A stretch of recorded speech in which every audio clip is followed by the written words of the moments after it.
Nous voici de retour sur le plateau d'Africa 24, ici à Brazzaville, en direct, d'où nous émettons dans le cadre de l'élection présidentielle, dont le scrutin est prévu pour le 20 mars prochain. La configuration de ce plateau n'a pas changé. Monsieur Bienvenu Okiemi, qui représente le candidat Denis Sassou Nguesso, est toujours avec nous. Monsieur Joe Washington Ebina, qui représente la société civile sur ce plateau, est toujours avec nous.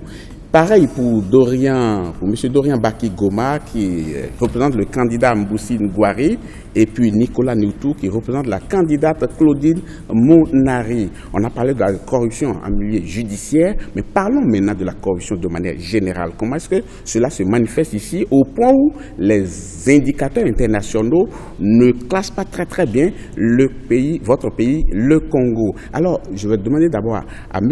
Baki Goma, comment est-ce que cette corruption-là se manifeste ici? Oui, mais cette corruption, elle est très évidente. Vous voyez, nous avons autrefois tous applaudi lorsque le gouvernement, conduit par son chef, a annoncé la gratuité, par exemple, de la césarienne. Lorsqu'on a annoncé la gratuité des pièces administratives, notamment l'état civil. Lorsqu'on a annoncé la gratuité du passeport et autres documents. Mais sauf que dans les faits, demain c'est samedi, sinon lundi, rendez-vous à la mairie de Mungali. Rendez-vous dans n'importe quelle mairie de Brazzaville. Vous verrez que les actes de naissance ou les extraits d'actes de naissance sont encore commercialisés, s'il faut l'appeler comme ça. Parce que de l'autre côté, on annonce la gratuité, c'est comme si c'est une occasion pour certaines personnes de l'administration qui bondissent sur l'occasion pour faire du mercantilisme. Vous voyez? Et on vit la même chose dans les hôpitaux de la place, que ce soit au CHU, que ce soit au centre de Mfilou, où la gratuité qui est censée s'imposer à la césarienne est malheureusement taxée. Et au détriment même, parce qu'au départ, le coût qu'il fallait pour une césarienne, aujourd'hui, a pratiquement doublé, sinon triplé. Merci, M. Baki Goma. Je vais demander à M. Newtou, comment s'arrange-t-on pour que les personnes essaient de contourner les dispositions en vigueur? Quand on dit c'est gratuit, c'est gratuit. Malheureusement, quand on dit c'est gratuit, je vous parle de cas de casier judiciaire, par exemple, parce que là, au moins, c'est des choses que nous vivons tous les jours. Les greffiers qui saisissent les casiers judiciaires, quand quelqu'un arrive, en tout cas, j'ai vécu cette affaire jeudi. Jeudi, je suis en train, effectivement, de faire un casier judiciaire. Je vois un monsieur arriver qui me dit, bon, mais je veux avoir un casier judiciaire. Ce monsieur, il était vraiment pressé. Il dépose la pièce d'identité, son passeport. On photocopie son passeport et il dit, bon, je viens chercher à midi. Le monsieur lui dit, c'est 2000.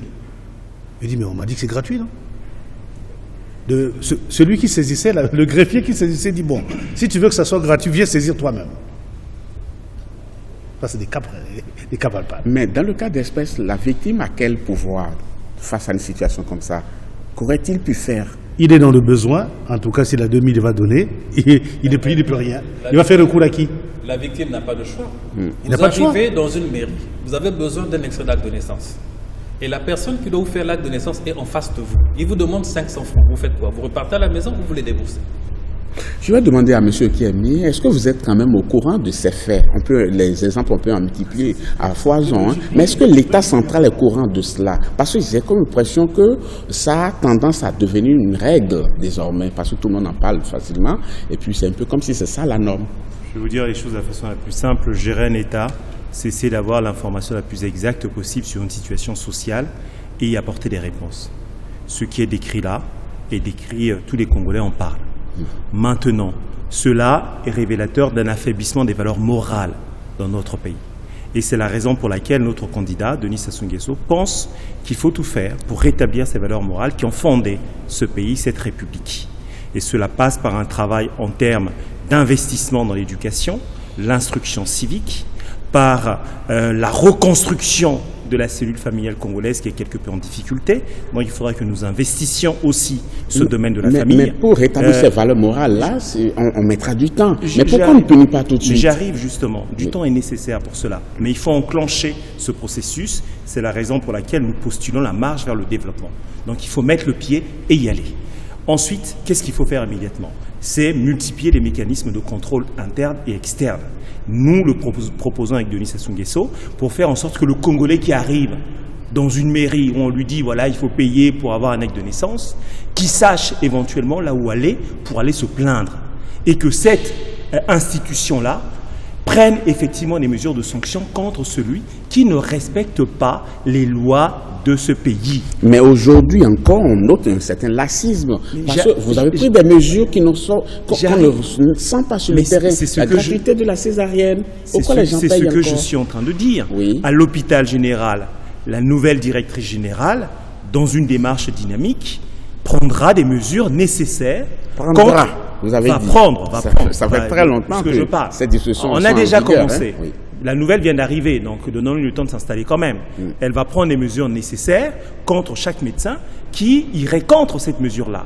De la même manière, dans nos mairies, il faut que ce soit identifié, c'est à chaque maire. Maintenant, nous sommes dans une démocratie quand même. Mais à un moment donné, si un élu ne fait pas son travail, il faut le sanctionner dans les urnes. Nous proposons ces mesures avec le candidat Denis Sassou Nguesso. Nous voulons une révolution tranquille, apaisée dans ce pays, qui fasse en sorte que la règle de droit soit une et respectée par tous les Congolais. Mais si quel que soit le Congolais en question, s'il est reconnu qu'il a méconnu la règle de droit, il devra en répondre devant le juge. Vous avez dit qu'il faut sanctionner quand même les gens dans les urnes. S'il faut sanctionner aujourd'hui, qui il faut sanctionner ? Si les électeurs doivent sanctionner aujourd'hui, parce qu'on est dans des cas quand même précis où j'ai comme l'impression qu'il y a eu impunité. Si on doit sanctionner aujourd'hui, vous êtes mal barré. Hein? Non, si on doit sanctionner aujourd'hui, comme vous dites, pour reprendre votre expression, nous ne sommes pas mal barrés. Parce que nous sommes les seuls à faire le bon diagnostic et nous sommes les seuls à proposer les solutions. C'est plutôt les populations qui font le bon diagnostic. Laissez-moi vous dire, monsieur Mabilas-Botan, un dernier point. Un dernier point, monsieur Mabilas-Botan. Oui. Monsieur Mabilas-Botan, attendez votre temps de parole. Monsieur Mabilas-Botan. Oui. Ce que je veux dire, c'est que la politique est affaire de confiance. La politique est ce qu'on inspire. Assis, bien sûr, sur un projet politique qui soit cohérent. Notre candidat est le candidat de la confiance. Et c'est la raison pour laquelle je vous dis, j'invite les Congolais le 20 mars à faire œuvre utile, à voter fortement pour Denis Sassou Nguesso, pour que ce pays aille de l'avant, pour que nous allions plus loin ensemble et que nous enclenchions cette marche vers le développement. Merci, M. Kieme. M. Ebina, est-ce qu'on peut parler de laxisme? Parce que l'État, quand même, a pris un certain nombre de mesures qui sont des mesures salvatrices. Comment se fait-il que ce n'est pas respecté, ce n'est pas sanctionné non plus? La réalité est bien triste. Oui. Aucun secteur de la République n'est épargné de la corruption. La corruption, d'abord, avant tout, est le fruit des dirigeants publics qui, avant même l'octroi de marchés publics, ont un pourcentage dessus. Qui, aujourd'hui, au vu de la population, s'enrichissent à longueur de journée, construisent villas et véhicules et tout le reste. Le fruit d'une corruption organisée. Mais je tiens à dire une chose. Si la corruption, si le président de la République, très bien, si tous les dirigeants voulaient qu'il n'y ait plus cette corruption-là, nous attendons, en tant que société civile, de voir les dirigeants des entreprises publiques de répondre devant les tribunaux, de nous expliquer d'où obtiennent-ils leur patrimoine, comment font-ils. Je crois que c'est à ce niveau-là. Et puis je pense tout simplement que la raison pour laquelle il n'y a pas de sévérité, c'est parce que justement le chef n'est pas assez sévère, le chef ne brille pas par l'exemple. Si aujourd'hui au Congo-Brazzaville, il y a des personnes publiques qui aujourd'hui répondent devant les tribunaux, je crois que la gestion publique progressivement changera et les gens pourront finalement respecter le bien public parce qu'on ne comprend pas ce qui arrive. Nous avons encore quelques minutes dans cette émission pendant que le débat se déroule sur ce plateau. Mais sur le terrain, les candidats aussi se vont à la rencontre des électeurs. Qu'est-ce qu'ils leur disent? Qu'est-ce qu'ils proposent réellement dans leur projet de société? C'est ce que nous allons voir dans le journal de campagne, un journal présenté par Paul de Singwe. Journal de campagne depuis Brazzaville au Congo, les candidats à la présidentielle du 20 mars, Angios Ngambe et Okombi Salissa auraient reçu une interdiction d'organiser toute manifestation dans le département de la Likwala. Plus de détails avec Viviane Baokem. Angios Ngambe et Okombi Salissa, tous deux candidats à la présidentielle du 20 mars 2016 au Congo, ont été interdits de manifestations publiques au nord du pays. En ce qui concerne Angios Ngambe, il aurait été interpellé à son arrivée à l'aéroport d'Imfondo par les éléments du préfet de la Likwala alors qu'il se rendait à un meeting organisé par ses militants. Toujours pour battre campagne dans le département de la Likwala, Okombi Salissa aurait reçu de la part de la sécurité aérienne l'interdiction du décollage de son avion à destination d'Imfondo où il envisageait de se mouvoir. Après plusieurs échanges avec l'élu local, le candidat du comité d'action pour la défense de la démocratie a décollé ce jour pour la localité d'Imfondo où il tiendra un meeting avec ses militants. C'est regrettable qu'en cette période qu'il y ait certaines interdictions. Logiquement, ça ne devrait pas se faire. Mais aussi, il faut bien aussi se rendre compte qu'en cette période, il est toujours bien d'informer les autorités d'une localité donnée pour aussi des mesures de sécurité, pour prendre toutes les dispositions possibles pour les éventuels candidats. Angios Ngange Ngambe et Okombi Salisa évoquent des raisons similaires à l'origine de ces interdictions. Pour les présidentiables, ces frustrations subies de la part de l'autorité locale tiennent lieu de manœuvre. Une hypothèse rejetée en bloc par les observateurs de la scène politique qui y voient une initiative personnelle de la part de l'autorité locale. Le préfet, il est catalogué. Est-ce que c'est en tant que préfet, en tant qu'agent de tel membre de tel parti, ça serait vraiment difficile de mettre la limite là-dessus, mais je ne pense pas, je ne crois pas que ça soit télécommandé ailleurs. Je pencherai plus sur une attitude personnelle et individuelle de l'autorité locale. Malgré l'interdiction d'accès à la localité d'Imfondo, le candidat du Parti pour l'action de la République, Angios Ngange Ngambe, a mis le cap sur Wesso et Wanda afin d'aller partager avec ses militants la vision du renouveau qu'il envisage implémenter au Congo une fois élu. Le candidat Mbusi Ngouari était en meeting à Munyonzi dans le département de la Bwenza. Viviane Baoken nous livre quelques grandes lignes de son projet de société. Le candidat de l'opposition républicaine Mbusi Ngouari a été chaleureusement accueilli dans la localité de Muyonzi, située dans le département de la Bwenza. Les militants rassemblés en grand nombre n'ont ménagé aucun effort pour venir s'enquérir du projet de développement que le candidat entend mettre en œuvre dans cette contrée. Pour ces projets de paix et d'unité, le candidat a tenu à rappeler à ses militants qu'il n'est pas un candidat de l'opposition radicale. Il appelle par ailleurs à la responsabilité de tous durant cette campagne électorale. Pas d'injures, pas d'invectives. Nous devons faire une campagne responsable parce que le candidat Michel Mbusi Ngouari est un républicain. Baptisé Demain nous appartient, le projet de société du candidat de la Convention des partis républicains COPAR envisage améliorer la gouvernance par la réforme en profondeur de l'État. Ceci en créant un climat de confiance entre les citoyens et les pouvoirs publics. Le but est de parvenir à une alternance réussie. Une alternance qui va déclencher le processus de développement et d'auto-emploi des jeunes. L'alternance, ce n'est pas déshabiller Pierre pour habiller Paul. Parce que le candidat Mbusi Ngouari a dit que moi je me lève parce que le chômage des jeunes est trop criard et il faut que je me lève.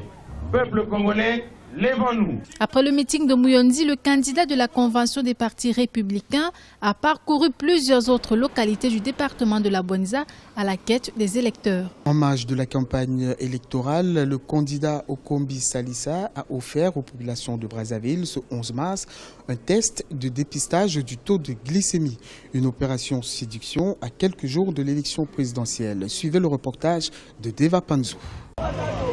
La direction de campagne du candidat à la présidentielle Okombi Salisa a offert des soins gratuits aux populations de Brazzaville en organisant un test de prélèvement du taux de glycémie et de tension ce 11 mars 2016. Une initiative saluée par les populations qui ont exprimé leur satisfaction. Nous les mamans, les jeunes surtout, qui n'ont rien à faire, qui n'ont pas de boulot, qui n'ont pas là où peut-être avoir 10 francs pour se dépister.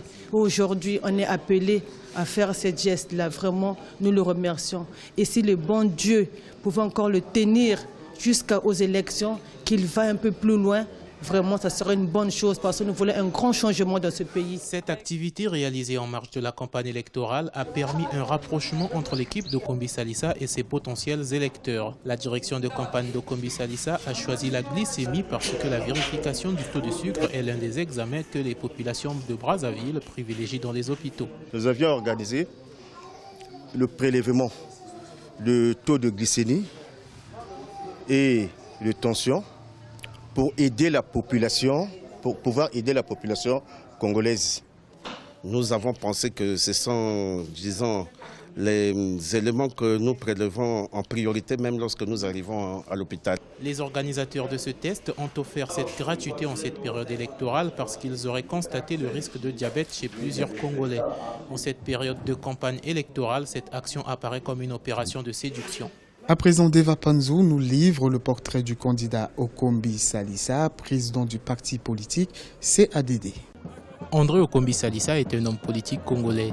Il a servi dans le gouvernement du Congo-Brazzaville de 1997 à 2012 en tant que membre du Parti congolais du travail. Il fut également le président coordonnateur du Comité d'action pour la défense de la démocratie, mouvement des jeunes, CADD-MJ. Après son renvoi du gouvernement en septembre 2012, il a rejoint les rangs de l'opposition, devenant ainsi le président de l'Initiative pour la démocratie au Congo, IDC en sigle. Si nous voulons construire le Congo, il faut avoir la capacité de faire table rase.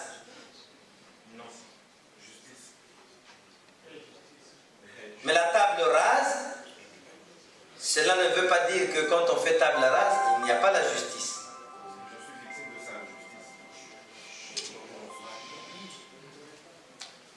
Vous savez, notre pays n'a jamais évolué.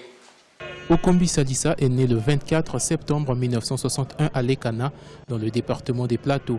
Ancien ministre, il a occupé successivement plusieurs portefeuilles d'octobre 1997 à septembre 2012. Le portefeuille d'Okombi Salissa fut élargi le 12 janvier 1999 lorsqu'on le nomma ministre de l'enseignement technique et professionnel en charge du redéploiement de la jeunesse, de l'instruction civique et des sports. En 2013, la dissolution de la CADD-MJ laisse Okombi Salissa dans un désert politique, bien qu'il soit resté au bureau politique du PCT, le parti au pouvoir, et gardé son poste d'adjoint à l'Assemblée nationale. Il a été suspendu indéfiniment du comité central du PCT en décembre 2013 pour avoir travaillé avec d'autres leaders politiques, d'où son exil volontaire en France. Il a un projet de société qui est sa passion pour le Congo. Toute mon action sera de mettre la jeunesse au cœur de l'action publique. Vous allez me dire pourquoi?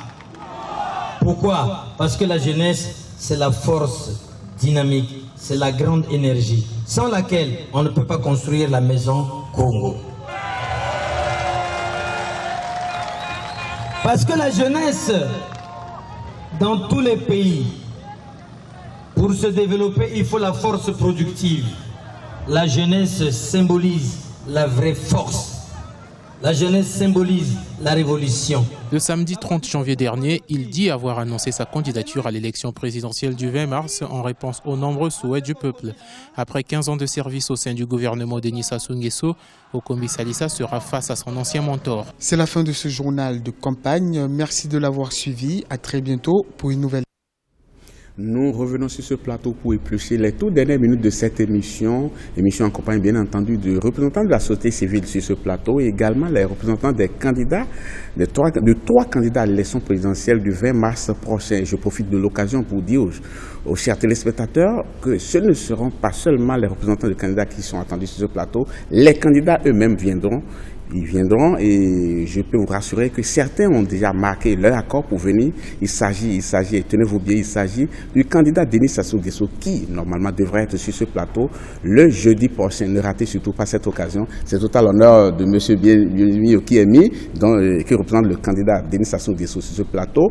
Vous aussi, chers candidats, si vous entendez, n'hésitez pas à manifester votre accord pour pouvoir venir sur ce plateau et défendre votre projet de société et l'expliquer aux téléspectateurs et surtout aux électeurs, ceux-là qui iront aux urnes le 20 mars prochain. On va clore cette émission en parlant toujours de la corruption. Mais, Monsieur Ebina, il y a quand même une certaine volonté politique. Quand on sait que dans ce pays, il existe une commission nationale de lutte contre la corruption. C'est tout à fait à l'actif du président de la République, non? Depuis de longs mois, nous avons vu les banderoles dans la ville, nous avons vu dans les médias la volonté de pouvoir exprimer l'envie d'arrêter cette corruption-là. Mais sur le terrain, nous ne constatons rien. Dans la réalité, nous n'avons pas vu, nous n'avons pas perçu de citoyens qui, aujourd'hui, devraient répondre par rapport à leur abus, par rapport à leur manque d'honnêteté. Le message et le jeu est un message qui existe au Congo depuis de longues années. Mais les populations attendent simplement qu'il y ait des preuves. Et nous attendons un nom, nous attendons un dirigeant, nous attendons une réalité. Et après avoir constaté cela, nous serons en mesure de vous dire sur votre plateau que oui, un travail est fait. Mais malheureusement, il n'y a qu'un message de campagne. Monsieur Kémia, à entendre M. Ebina, on a comme l'impression qu'il y a deux types de citoyens. Un citoyen qui est intouchable, à qui on ne reproche rien, quel que soit ce qu'il aurait fait, et un autre citoyen qu'on peut écraser parce qu'il aura peut-être, et souvent c'est d'extrapontins. Ce que je peux vous dire, c'est que si on veut vraiment construire la nation congolaise, il faut éviter toute justice politique. La justice, comme disaient mes maîtres en droit, est une affaire de spécialistes, comme l'armée d'ailleurs. Parce que c'est une chose trop sérieuse. Et il faut simplement s'en tenir aux règles. Demander à ceux qui appliquent les règles d'être intransigeants. Cela passe par une formation beaucoup plus forte peut-être que ce que nous faisons maintenant, et nous reconnaissons que nous devons aller plus loin ensemble. Je continue. Juste pour vous relancer, est-ce que sur le plan de la lutte contre la corruption, vous reconnaissez avoir échoué quand même? Nous n'avons pas échoué.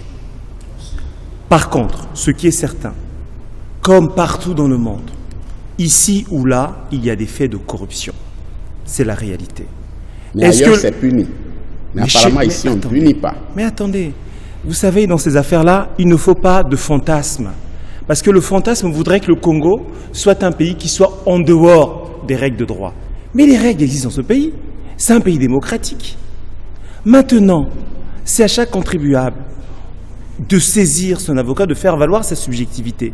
On ne peut pas dire que dans ce pays, il n'y a pas de règles. On ne peut pas dire que dans ce pays, on ne punit pas. Je vous ai donné des exemples de magistrats radiés. Quand même qui doivent donner le bon exemple, qui doivent donner des signaux forts. Attendez, maintenant, moi, je suis juriste. Je suis allé à l'école pour ça. Ce que je peux vous dire aussi, c'est qu'il y a séparation des pouvoirs dans ce pays. Oui, mais vous ne demanderez pas, vous n'allez quand même pas demander aujourd'hui à un magistrat qui soit la botte de la société civile ou qui soit la botte des hommes politiques. Non, nous le dénonçons tous. Nous voulons que le magistrat soit indépendant. C'est ce que nous avons fait mais la avec notre notre candidat. La corruption, ça sert à quoi concrètement? Ça sert à quoi? Si vous avez eu l'ordre, c'est tout à fait de créer une structure pareille, mais si elle ne produit pas de résultats... L'analyse. Oui. Il ne s'agit pas simplement de dénoncer, il faut faire le constat et essayer de trouver un peu pourquoi. Je vous ai dit tout à l'heure, nous vivons de façon générale un affaiblissement des valeurs morales. Nous vivons cela. De la même manière, les mécanismes de contrôle interne, nous ne les avons pas poussés assez loin. C'est la raison pour laquelle notre candidat dit qu'il faut aller plus loin dans les mécanismes de contrôle interne et de sanction. Ceci pour régler le problème de la corruption. Vous ne pouvez pas dire qu'on a échoué, bien au contraire. Nous sommes conscients de cela.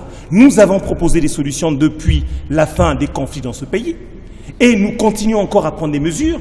Monsieur Babila, ce n'est quand même pas rien. Moi, j'ai eu l'occasion de représenter le pays sur ces questions de justice et de corruption.